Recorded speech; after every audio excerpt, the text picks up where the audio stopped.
Menteri Kelautan dan Perikanan Sakti Wahyu Trenggono menyatakan, aktivitas pengelolaan tambak udang perlu untuk betul-betul diselaraskan dengan prinsip ekonomi biru agar hasilnya berkelanjutan dan tidak merusak lingkungan. Menteri Trenggono dalam siaran pers di Jakarta, Jumat, mengusulkan perizinan tambak budidaya menjadi wewenang pemerintah pusat setingkat kementerian dari yang tadinya di daerah untuk menjamin aktivitas pertambakan sesuai dengan prinsip ekonomi biru. Dengan begitu kita bisa menilai bahwa wilayah yang dimintakan betul-betul memenuhi persyaratan dari sisi lingkungan, termasuk apakah tambak yang akan dibangun ada di kawasan yang mengganggu zona yang lain atau tidak, ujarnya. Apalagi, ia mengingatkan bahwa udang juga menjadi salah satu komoditas perikanan yang digenjot produktivitasnya untuk kebutuhan pasar ekspor, dengan target ekspor udang nasional meningkat 250% pada tahun 2024. Untuk mencapai target itu, ujar dia, KKP mengusung beberapa program, antara lain mengevaluasi tambak udang existing di seluruh Indonesia.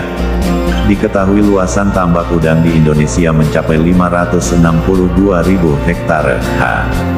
Dari jumlah tersebut, 93% diantaranya merupakan tambak udang tradisional dengan luasan 522.600 hektar dan 7% sisanya adalah tambak semi-intensif dan intensif seluas 52.698 hektar. Kemudian dari luasan tambak tradisional yang ada, menunjukkan 56% merupakan tambak idle atau sudah berubah fungsi, sehingga total tambak tradisional yang masih aktif hanya tinggal 247.803 hektar dengan produktivitas 0,6 ton hektare tahun.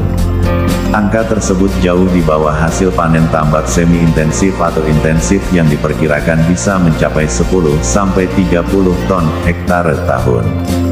Program kedua revitalisasi sehingga produktivitas yang tadinya 0,6 ton per hektare per tahun, ditingkatkan menjadi 2 ton. Itu terjadi peningkatan yang sangat signifikan, ungkap Menteri Trenggono. Kemudian program ketiga, Menteri Trenggono akan membangun modeling tambak udang terintegrasi dengan luasan mencapai 1.000 hektare. Di satu kawasan tambak nantinya berdiri pula laboratorium, hatchery, cold storage, gudang pendingin, hingga ekosistem usaha seperti pabrik pakan, pabrik es, hingga kuliner. Sebagai informasi, target peningkatan ekspor udang nasional sebesar 250% pada 2024 merupakan arahan Presiden Joko Widodo yang tertuang dalam Peraturan Presiden Nomor 18 Tahun 2020. Dengan capaian tersebut, Indonesia targetnya bisa masuk 5 besar eksportir perikanan dunia. Sedangkan produksi udang nasional yang harus dipenuhi untuk mencapai target peningkatan ekspor, yakni sebanyak 2 juta ton per tahun. Jumlah tersebut jauh lebih tinggi dari produksi tahun 2019 yang ada di angka 856.753 ton. Sebelumnya, KKP meyakini bahwa komoditas udang dari Indonesia bisa mendominasi pasar Amerika Serikat, AS, karena ada aturan baru dari negara adidaya tersebut terkait pembebasan bea masuk, BM, untuk udang yang masuk ke AS.